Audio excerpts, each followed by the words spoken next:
Hello and welcome to another episode of the Course Creators Podcast. I'm your host, Sarah Cordiner, and today we are talking about stress, anxiety, and depression.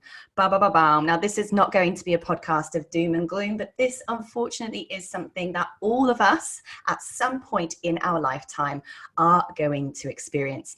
Today, I have a very special guest, Nirasha Ramlugan, who is going to talk to us all about this space of stress, anxiety, and depression. She's the founder of Just Simply Change in the UK and is qualified in this area of stress, anxiety, and depression. Now, a lot of people look at me and they look at what I do and my extroverted personality out there in the big wide world. You know, I've always got the lippy on and the hair done and the YouTube channels and the courses and the podcasts and the books and the blogs and everything else that comes with it. And it's really easy for us to look outside of us and look at other people. We cannot feel other people's feelings. So it's really easy for us to simply judge what we see. And when people look at me, I know for a fact that people see this kind of unwavering confidence, this person who seems to never get knocked down, never not have a smile on the face, and just seems like life is perfect every single day. Now, there's a part of me that I keep hidden a lot of the time, and this is kind of this more personal side. I feel that as a professional, my job is to turn up here and help course creators, business owners, authors, experts, and so on succeed. So I feel like there's not been a lot of room really for me to talk about my personal life. And it's only really been since I've had children myself, and that changes us. It changes us fundamentally on the inside and who we are. It also changes how we interact with the world and what parts of us we choose to show and not show. Now, 4 years ago at the time of recording this, I had my first child and I suffered with severe postnatal depression. It's not something that I share a lot with people. Those who are close to me do know. And it was one of the most challenging times of my life as somebody who kind of always felt quite resilient and had my life together and had everything together. Being in a situation where I suddenly felt completely and utterly out of control of who I was, going through a complete identity crisis, you're going from being this independent person to suddenly being completely depended upon by this tiny human in a new job that I knew nothing about, being a mother. I felt suffocated, overwhelmed, and completely and utterly hopeless. On top of that, I was then having to learn how to run a business, be the sole income, the primary income earner in my household, and do all of that on zero sleep and a schedule that I no longer had control of. Fast forward a little bit longer and I went through a terrible experience with a crazy psycho stalker, which I will tell that story one day, but I'm not quite ready to yet. And through a series of quite traumatic events, I was eventually diagnosed with post-traumatic stress disorder on top of my postnatal depression. And to this day, I actually still suffer with quite significant anxiety, depressive episodes, and triggers from the PTSD. So this is something that I share because it's so easy for us to feel like we have to be indestructible to be successful. We feel like we have to look like people who look like they have everything perfectly down pat and have their whole life in order for us to be successful. Mm-hmm. And the truth is, human emotions exist. Human emotions cannot be controlled. We can learn how to control how we deal with them. But I really want to share with people that despite the fact that this is something that exists for me, I have found ways to manage my life, manage myself, and manage how I deal with my up and down emotions to continue to serve the world, to continue to live a very full life, to continue to enable moments of feeling on purpose and feelings of success and like I've achieved something for a day, which keeps me afloat a bit longer, lifts me up a bit higher a tiny bit and keeps me going. And I really, really, really want us to start talking about anxiety, stress and depression more. And this is exactly why I've invited my lovely friend Nirasha on today, who is an expert in this space, who's going to be telling us a little bit about how we can, as leaders, as experts, as course creators, help push ourselves through these times and moments of darkness. Nirasha, it's wonderful to have you here today. Welcome. Thank you so much, Sarah. I'm so honored to actually be here to share whatever I know with your audience. And I'm so excited to actually do this. And it's 6 a.m. here, very early, so excuse the puffy eyes.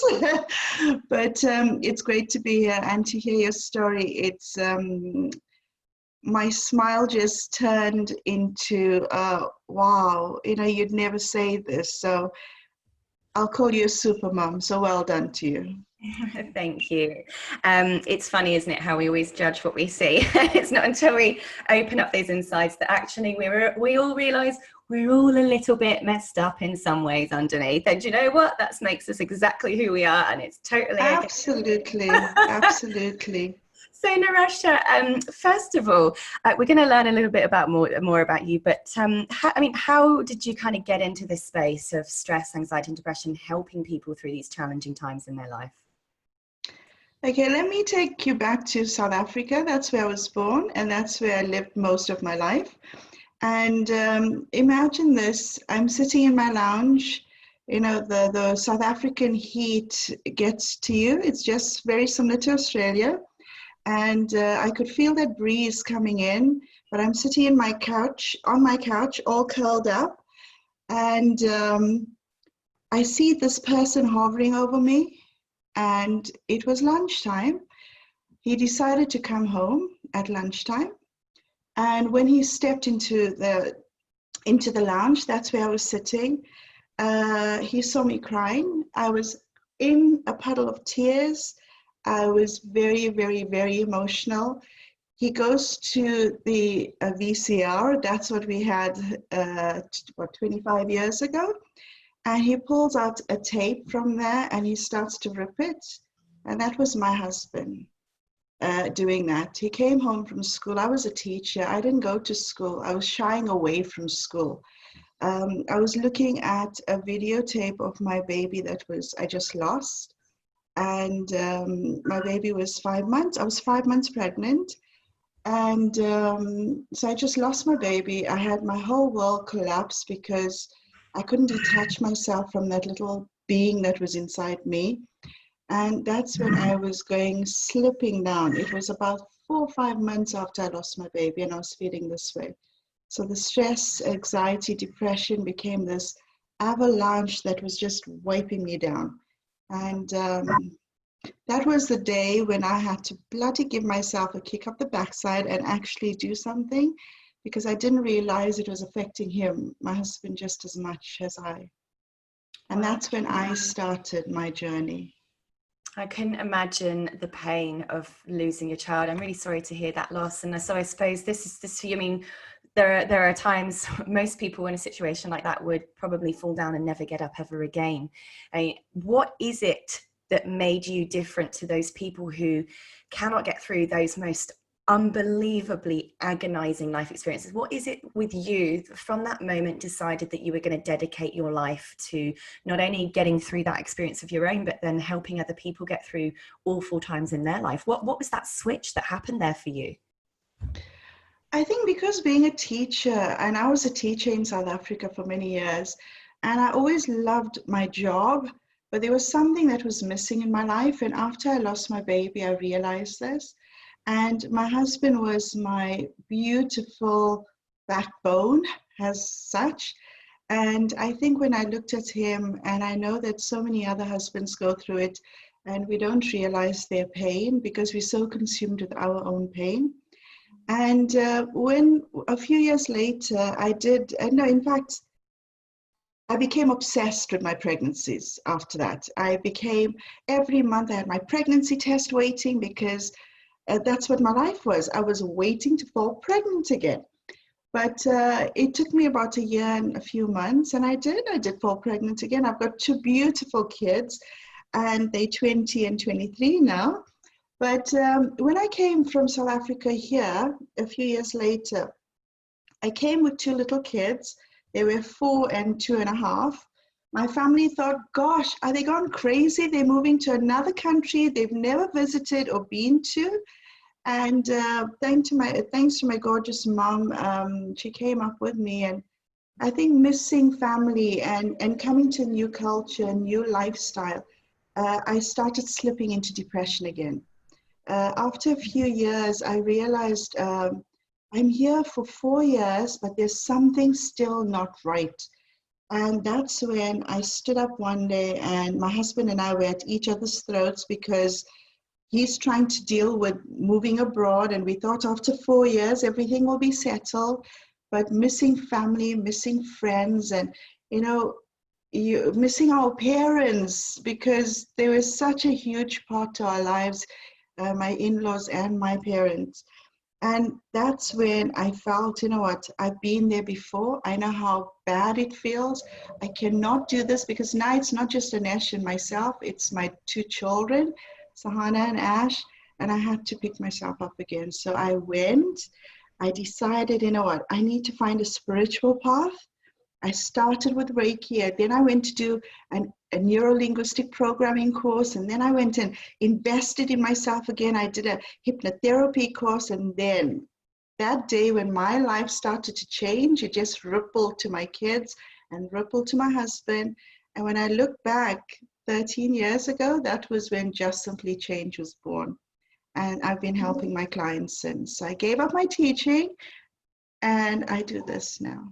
Incredible. And it never ceases to amaze me when I hear people that have gone through terrible traumas that find a way to not only release themselves from that darkness, but to then actually use that pain, use that experience, use that agony as a way to help other people, as something for good, as a stepping stone to take their own lives forward and to do that with other people. And, I see that, there's that educator in you, and it's what a lot of people listening to this show today have ingrained within them. I'm always saying to people, your life experiences are the key to your success. Absolutely. They are what life has trained you for whatever it is that you could be superb in. I always say to people when they're looking at their course topic, what are they going to write books on? What are they going to become experts in? What are they going to write courses about? What is it that they're going to go out and share with the world? I tell them one of the many things they can do to pick their topic is to draw their lifeline up on the wall. And I love doing this exercise with my students. We literally get a massive line and stick it up on the wall with blue tack. And I make them put, day one, the day I was born. I make sure they put the date of birth at one end, today's date at the other end of that line. We break it down by 1 year, 1 year, 1 year. Above the line, write everything positive that's ever happened to you. Every success you've had, every achievement you've had, anything you're proud of, even getting that swimming badge when you were 5 years old. Underneath the line, everything that's been a challenge, everything that's been a negative experience, anything that's really broken you to the core of your soul. These all put together are the secrets to our success. They are who we are, and they are our magic set of ingredients for changing the world in our own special way. And I love, Nirasha, you're one of the people who are living this, that, you've taken your own experiences, you've upskilled yourself, you've trained yourself, and now, for well over a decade, you've now been specializing in helping people get through a place that you once were at. And which, of course, none of us are immune from going back to. One of the things that's interesting that you just said there is that, you kind of got yourself through a period of darkness, and then your life changed, your circumstances changed, everything around you changed, and all of a sudden you found yourself back in a dark place. And I can certainly say the same. I started getting through the postnatal depression and finding a way out. My circumstances changed too. This my situation, my life that I was living fundamentally became different and was rocked to its core, and all of a sudden I found myself deeper and darker than I'd ever been before. And so I think one of the things I really want to share with people is, like, you're not wrong, you're not stuffed up, you're not screwed, you're not a messed up human being. We go up, we go down, we go high, we crash low. Like, that is simply part of being a human being. Now, Narisha, I would love to hear you before we get into some tips. I know you're going to give us some tips here on how business owners and so on can actually prevent and help reduce some stress, anxiety, depression they might experience in their lives, or very likely have or will do at some point. What is it that actually causes stress, anxiety, depression? Now, obviously, we know they're all very different things. Maybe you could first of all tell us, what is the difference between the three, and how can we tell which one we most are? Are we mostly depressed? Are we mostly stressed? Are we mostly anxious? Are there clues that we can look for to go, maybe I'm more of this one, maybe this is what's going on for me? Because I think that's the start, isn't it? Yeah. Well, if you look at it, stress is the first kind of response. So we take our external environment and how we process it internally. And if we find ourselves becoming overwhelmed and freaking out more often with little things that's happening around us, then our lives are becoming stressed. So I always look at life as, you have this plate, And I always do this exercise with my clients. Put down everything you have on this paper plate. So write down everything that's overwhelming you, everything that's freaking you out at times. And when you feel like you look at your plate and you feel this heaviness in your chest, that means everything that you didn't deal, that was the stress served on your plate. And because you haven't dealt with it, it's now giving you this heavy chest. It's giving you this illness in your body. And that's when the stress then becomes anxiety. It's how your body is reacting to all of those stresses. And if we take that anxiety and take that stress and shelve it, and you find that that shelf is collapsing and it's coming down, then you are slipping into depression. And when you are slipping into depression, I always look at life as a spiral. So we all are on this spiral. We all have our spiral of life. I have mine, my husband has his, you have yours, your kids have their own spirals. And life is such where you go up and down the spiral. You know, at the bottom of that spiral, I know what it felt like. When business owners and entrepreneurs and people get to the bottom of that spiral, that is where they find that bottomless dark pit. You know, some people, they might hurt themselves. Some people might be really, really bad where they just stay away from everybody else. But unfortunately, like take some of the celebrities, you know, like Whitney Houston and Amy Winehouse and all of these guys and Robin Williams, you know, they couldn't cope with it. And what do? They commit suicide.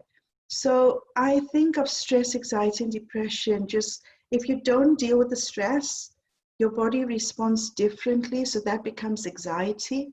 And when you don't deal with your anxiety, it just slips into an even darker place. You're coming down that spiral without any brakes. You don't know where the brakes are, and you come crashing down. And when you are there, it's very, very scary. I see my clients coming to me when they are towards the bottom. And some of them they've got hints of what that dark place feels like. So they come and they get that help to get them back up that spiral. I teach them the tools to get them back up there. And I use a lot of hypnotherapy. And the reason why I do that is because stress, most of the things, in fact, we use less than 1% of our conscious mind. So you and I are consciously talking now, but everything else is done in the background. It's done within the unconscious mind, which is, if you think about an iceberg, it's the deepest part of the iceberg that we can't see. And when not many people can actually dive that deep and get rid of all the garbage or the emotional trauma or the emotional baggage. And when that baggage starts to weigh you down, that's when life becomes, you know, you're pulling a bag with you throughout your life or a rucksack, and it's just weighing your life down, and you're getting to your goals, which takes you so much longer. So when you can empty that emotional baggage, you get to your destination quicker.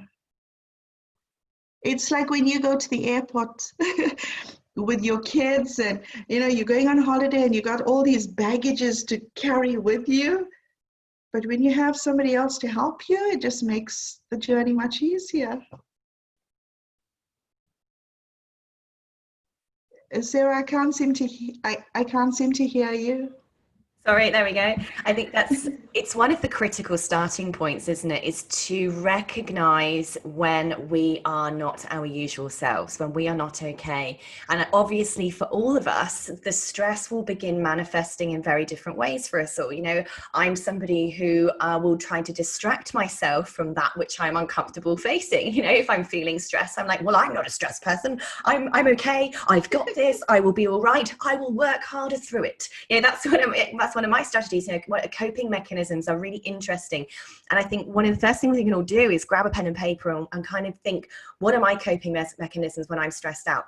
Do I overwork? Do I snap at people? Do I suddenly have trouble sleeping? Do I try to distract my mind from my emotions by smoking or drinking or something else? What is it that we do or don't do anymore when we find ourselves in a place of stress? And I think as soon as we can start pinpointing what those are, the easier it's going to be for us to take the next steps, which is to then remove some of those triggers or causes of the stress itself. For me, I've had to work really, really hard to notice what I'm behaving like, thinking like, feeling like, in order to go, okay, I'm potentially on a road here to a place I don't want to go to. And that's really, really powerful. And I think the next part is to be comfortable to talk about it.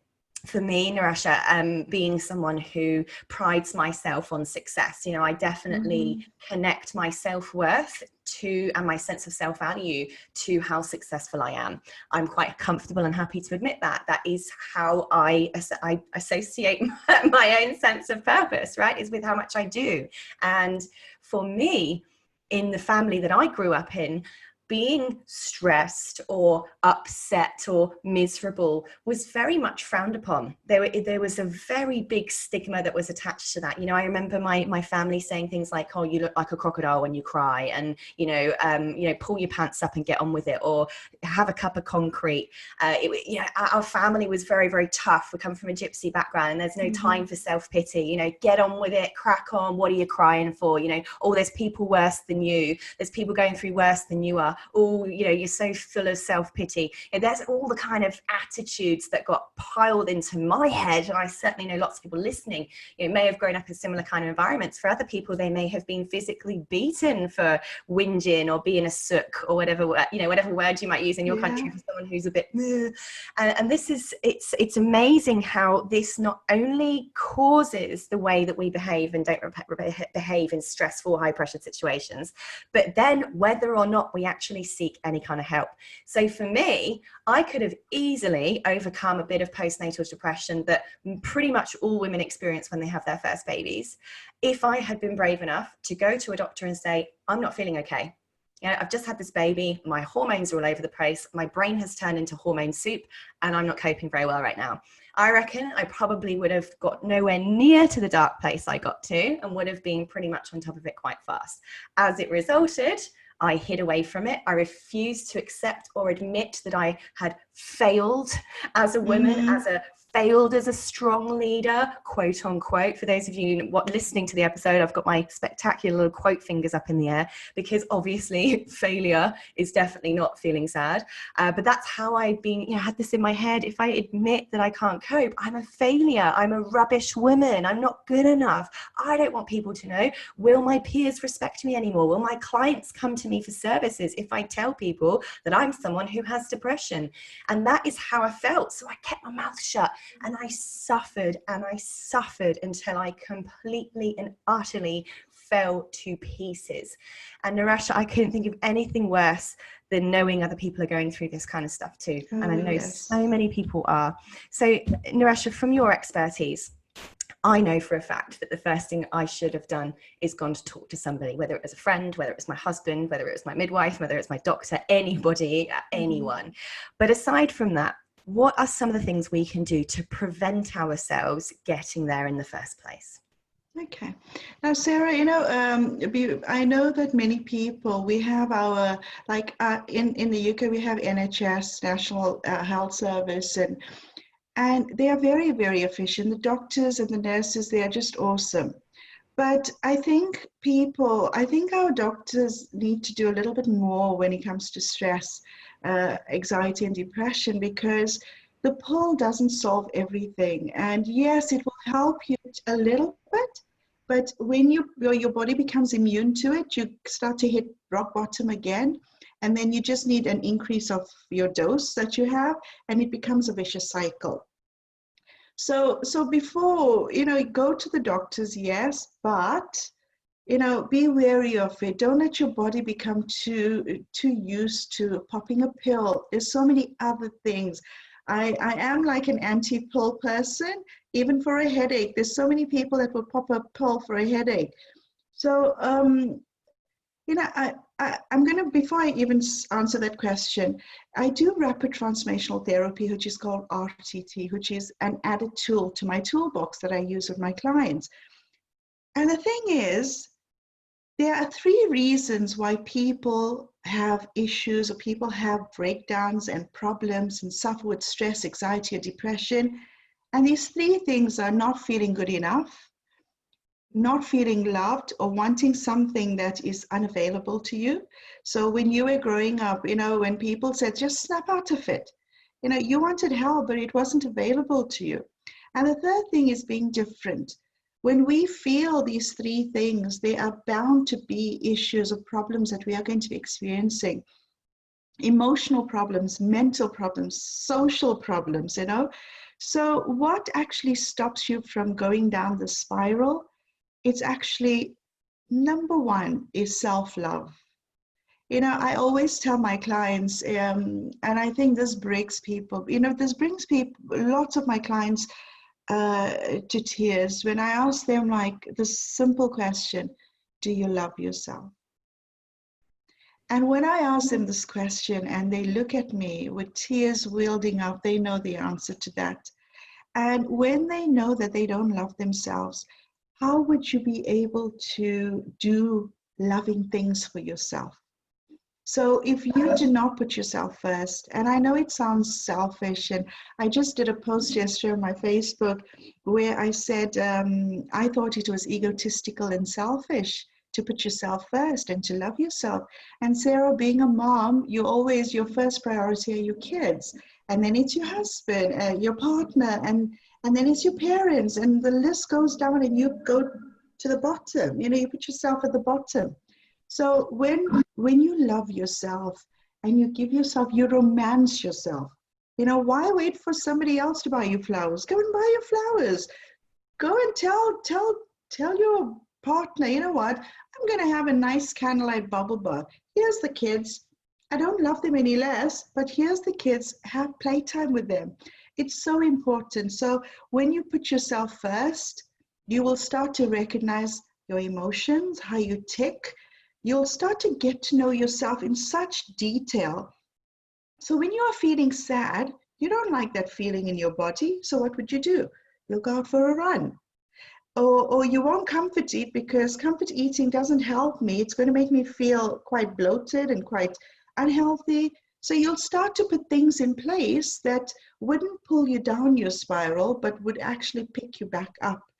And I think most entrepreneurs and business owners and people experiencing stress when they start a new business or when they are creating their first course, you'd find that they will feel overwhelmed. And when these feelings of overwhelmness becomes an issue in their body, when they start to suffer with migraines, they start to suffer with IBS, and your body starts to be affected with that stress, then oops, I need to do something about it. I need to change my lifestyle.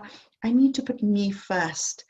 And that's when you start to put yourself first. We all have this fountain of love in us.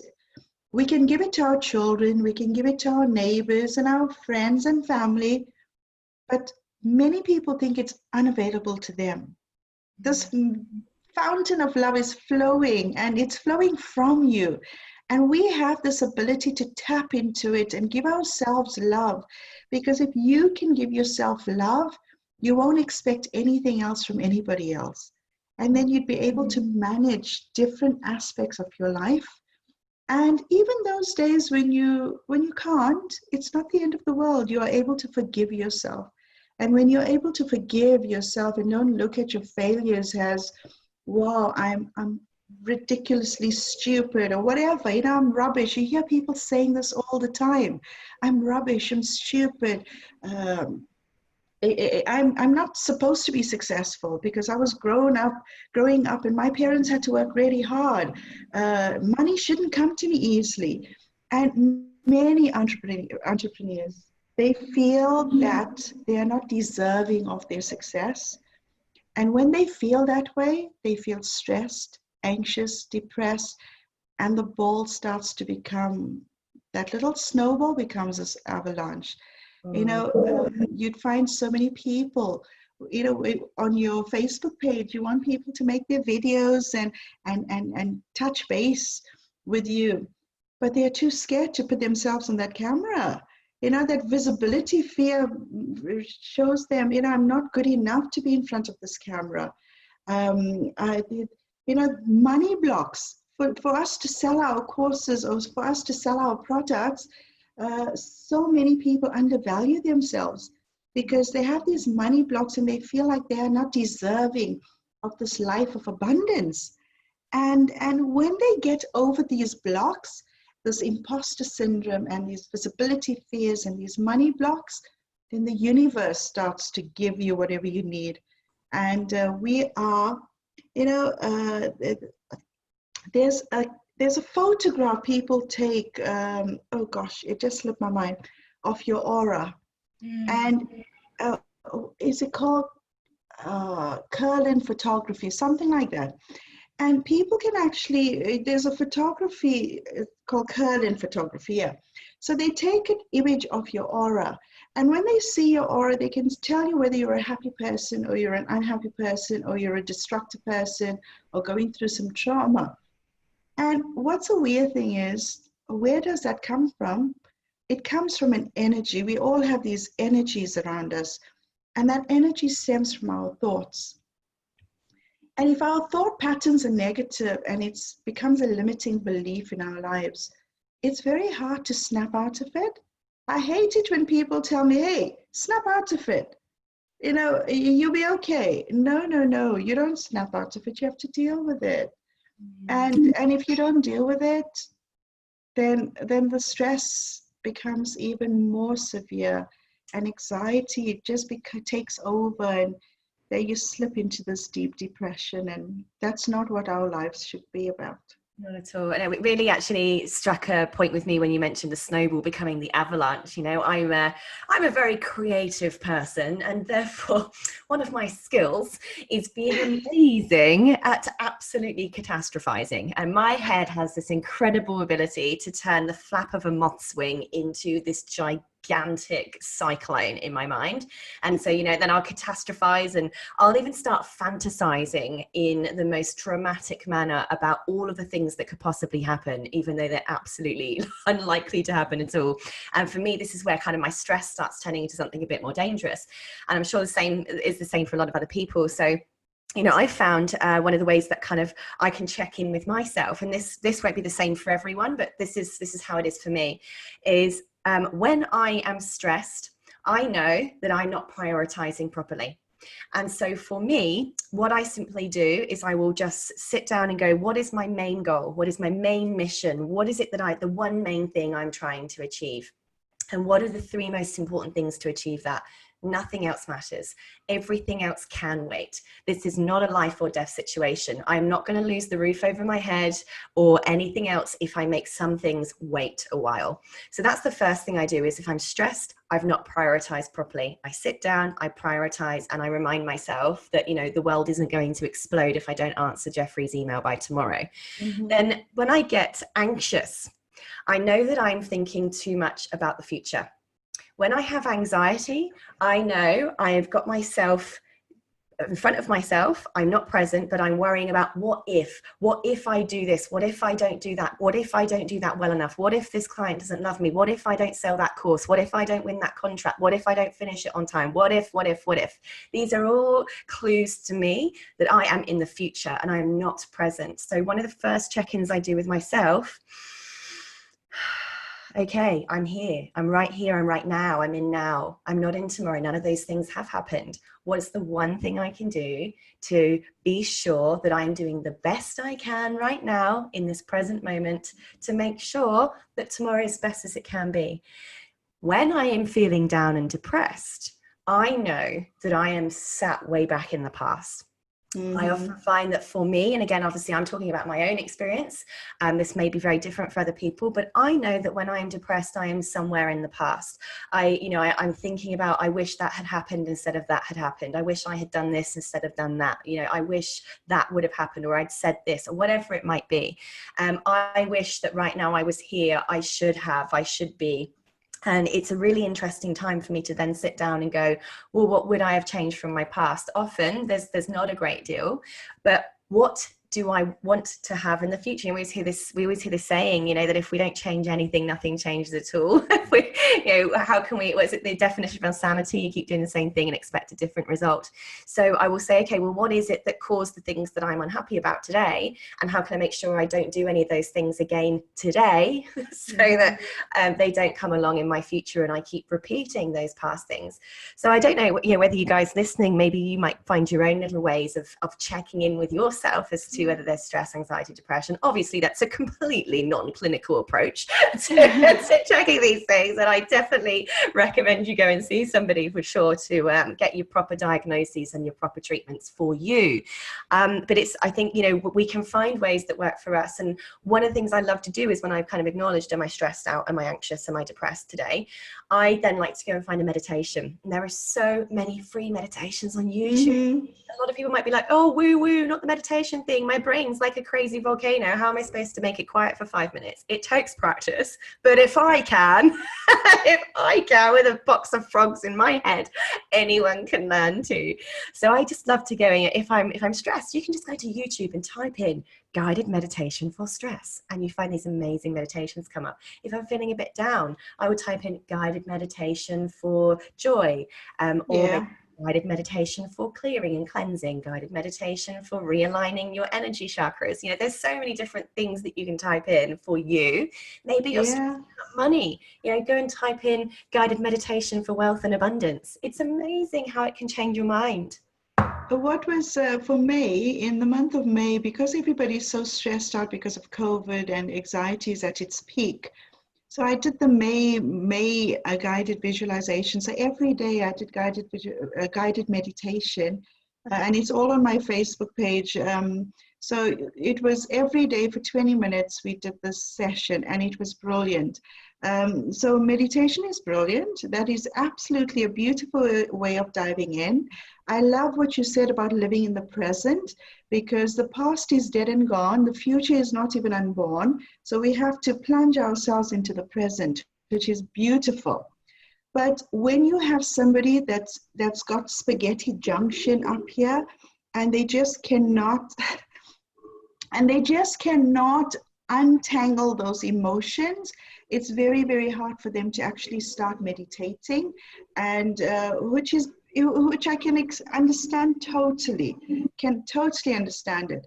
But it can start with just 1 minute a day, 1 minute of meditation, of just being quiet or taking your mind to just one focus.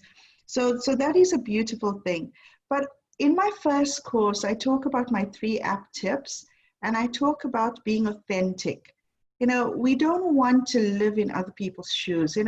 When you're a little child, if you've got a daughter, if they try to wear your shoes, what's going to happen to them? They'll wobble and they'll topple and they'll fall, But so we cannot fit ourselves in other people's shoes. We can't do things to please other people. And I know even in our businesses, we need to do things that would work for us. Don't compare ourselves to other people. That comparison puts so much of added unnecessary stress in our lives that we don't need, because it can very quickly take us away from our own journey, our own goal. And you see, people start to seem to be trying to pretend to be somebody else. And that's where the imposter syndrome comes in. I also talk about being authentic. Procrastination. Procrastination is so painful to any goal, to any life. When we procrastinate and we say, oh, we'll leave it for tomorrow. I need to go and record those videos. I'll leave it for tomorrow. And tomorrow is just the worst feeling. So therefore, dive into the present and now. You need to get things done. Get it done now. And obviously, in my course, I also talk about there's so many other variety of ways that you can actually get rid of your stress. First, you need to know the symptoms of it. And when you are finding it hard to sleep, it's because your thoughts. Sarah, how many thoughts do you think you have in a day? I have about 1 billion a second, I think. Do you know an average person has between 50 to 70,000 thoughts a day? Wow. So you're looking at roughly about 1,300 thoughts around there a minute. So when we cannot control our thoughts, it becomes like a traffic jam up here. And when you get stuck on one thought, you press the brake and there's a pile up of thoughts. So that inner dialogue in us, if it's going to be negative and pessimistic, we're going to attract the same things in our lives. So we have to change the dialogue. When when we wake up in the morning, what words are we telling ourselves? What language are we speaking? Are we using words and language that is going to lift us up? Or are we using words and language that's going to crumble us down by midday? So all of these things are so important. And I can't explain how exercising and eating properly, can contribute to us being stress-free, being calm. There's certain foods that can actually help us to do this. Taking time out, romancing yourself, all of these lovely tips. And as business owners, and if you own your own business, you end up working more hours than you would in a normal 9 to 5 job. And we need to know when to switch technology off. We need to know when it's time to log off and then log in. So log off there, but log into ourselves. And I think that is just so, so imperative. That's beautiful analogy. I really love that. I love, when you mentioned the procrastination thing. I remember this when this used to be one of the biggest demons I had of that. I don't want to do that thing. I'll save it for another day. And it sits there and eats at your insides, doesn't it? Because it's there. And I love that concept of eating the green frog for breakfast. The green frog is this yucky, slimy, wet, cold thing. No one wants to swallow one of those fellas, right? Oh, no. People always say, if you eat the green frog for breakfast, i.e. do the task that you least want to do, everything you do after that is going to feel like a gigantic favorite cake of yours thereafter in comparison to eating a wet, green, slimy frog. So I'm a very big advocate of going, what is the number one thing that is eating my soul right now? And I'm going to do that first. And then the rest of the day just feels like, oh, yes, I've done the thing that I didn't want to do, and now I feel great, and now everything else feels so easy in comparison. It just gives you such a kick, doesn't it, when you get those. And the reason why successful people actually do the things they hate, the things they hate, they do it first, because it makes them feel like a winner when they accomplish it. They do all the difficult challenges first. Like a simple thing like make your bed. My husband's got this habit. We definitely make our bed without a fail, and my kids do that because that's your first accomplishment. You got the ability to actually make your bed. And my husband, we married for 25 years, and he does 50 push-ups every single morning before he hops into the bath. And I've never seen him not do it. Even when we go on holiday, he will do that 50 push-ups. Wow. And that sets him up to feel like I've got a winner mind. And have your little routines, have your little rituals, because those rituals just remind you that if I do these things, this is how it's going to make me feel. So whatever you tell yourself, your mind, one of the rules of the mind is your mind does what it thinks it wants you to, it thinks what you want it to do. So for example, Sarah, do you want to do this very quickly? Yeah. You want to do it? Do it. I want you to stand up there. Stand, if you can get off your chair. I have to turn my camera around. There we go. All right. You can stand back, yeah. I just want to see, I want you to put your hands out in front like this. And I want you to close your eyes. I want you to take a deep breath in and out. Just keep your eyes closed. I want you to imagine in your right hand, you have a bucket of lead. That bucket of lead is so heavy, it's just pulling your hand down. And it's already feeling this weight. This bucket of lead is super heavy. And in your left hand, you've got 1,000 helium balloons. Those helium balloons are so light, it's just allowing your hands to be light, and it's just flowing upwards. And you'd find that the bucket with the lead is so heavy, super heavy, you can just not hold that bucket. You just cannot hold that bucket. And the balloons in your other hand is just so light. It's just flowing higher and higher and higher and higher and higher and higher. And that bucket of lead, the more you try to resist holding it up, the quicker it's going down, the quicker it's going down. And that helium balloons, the more you try to pull your hand down, the quicker it's going higher and higher and higher and higher and higher. And I want you to just open your eyes, Sarah. Ooh. Yeah, one hand's down. Hey, my right hand. And how does the hand with the bucket of lead feel? Yeah, it's a bit achy. Achy? Okay, you can relax it now. That's amazing. So those of you who so that tells you, I didn't tell you had a bucket. Yeah, those of you who were just listening to the podcast, not watching the video there, the hand that had the lead in dropped lower than the hand that had the balloons in. Amazing. And if you think about it, I didn't tell you that you didn't really have that bucket of lead in your hand and you didn't have helium balloons. But because we told our mind this, our mind did it. Our mind actually did it. So imagine every morning if you wake up and you say, I am enough. I love myself. I'm going to go and, smash everything that I've set my goals to today. And imagine if we set ourselves up for this kind of success in what we tell ourselves. Imagine what life could be.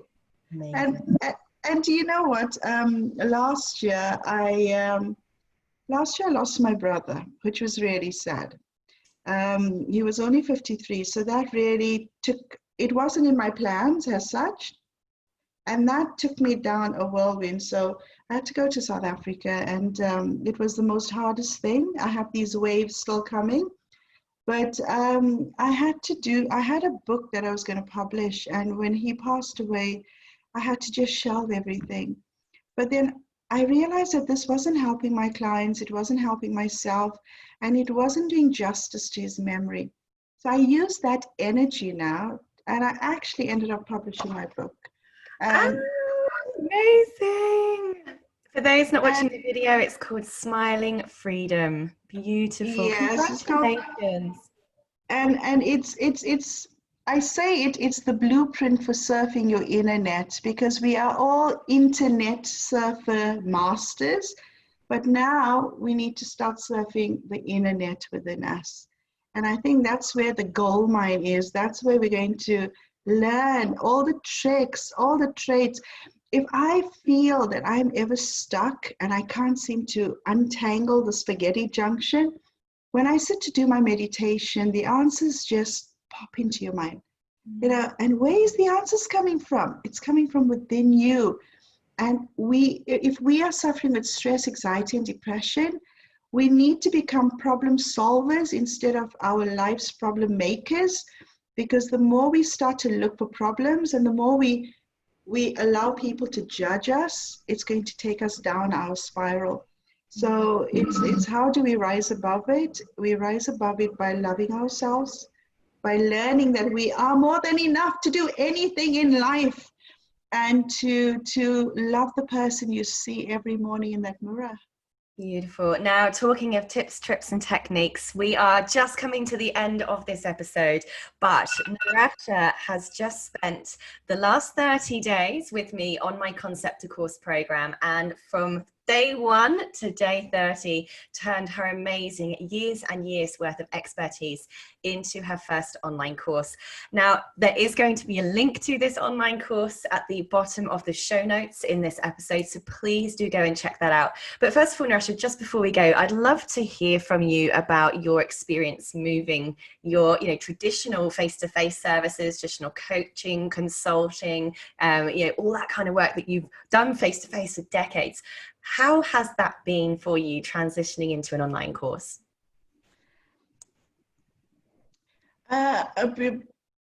Before, I always say before I answered that, oh gosh, okay. I never knew when I started doing hypnotherapy and RTT 12 years ago that little camera on my laptop could hypnotize people in other countries. And a year and a bit ago, I started doing my therapy and helping people globally. I put people under hypnosis through that tiny camera.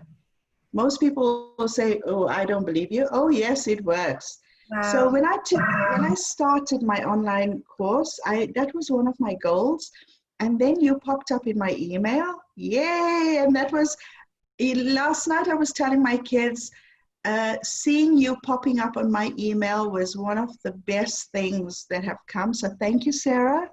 Your pop-in has been really great. So taking all of this knowledge and putting it into an online course, I feel so super proud of myself because I was able to. Usually, I'm so good. Usually I'm very good at giving people goals, giving them tools, telling them what to do, and listening to you take us through your online course. I could firstly, when you said 30 days, I said, "Oh no, she's talking." But hey, I'm not. Yes, sorry. I did 2 courses in 30 days. I did my lead magnet and my Kickstarter. So I'm very proud and thank you so much. And I love your process of thinking and the way you take your students on this journey. And I love it because you can actually do things as when you teach, we can do. And it's a process like that, which is brilliant because I think most online courses, they end up you just sit for a few weeks. And then when you have to start it off again and put it into practice, I think that's the worst thing.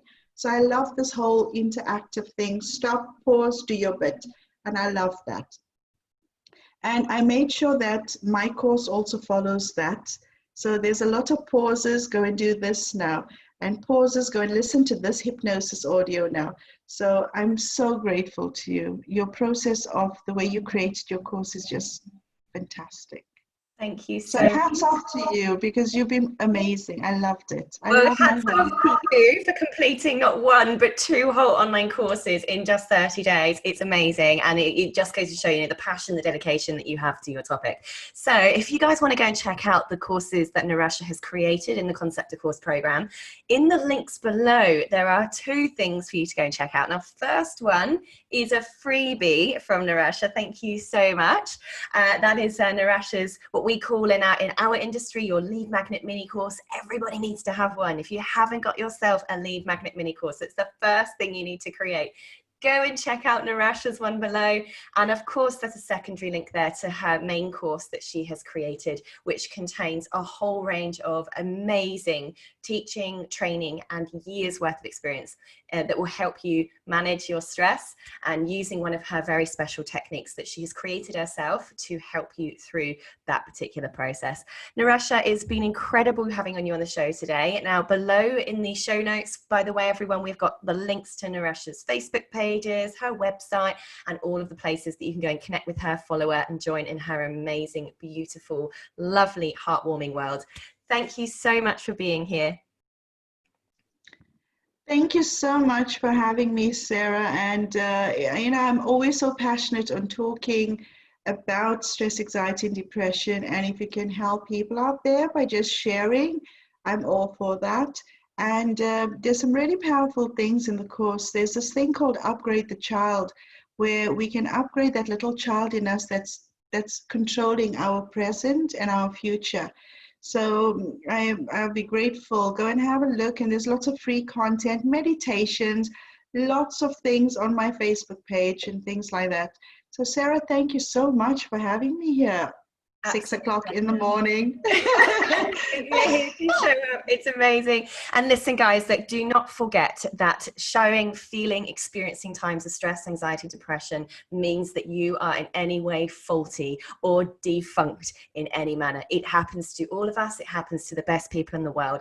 It's all about choosing to find ways to minimize the stress, minimize the sources and the triggers, and find a way to enable you to grow and build upon yourself and your future using these experiences that have caused them. The magic sometimes is in the pain, and even more so, it's on the other side of it. Stay strong, stay focused, look after yourselves, take care of those around you, keep edupreneuring, and we'll see you in an episode real soon. Bye-bye for now.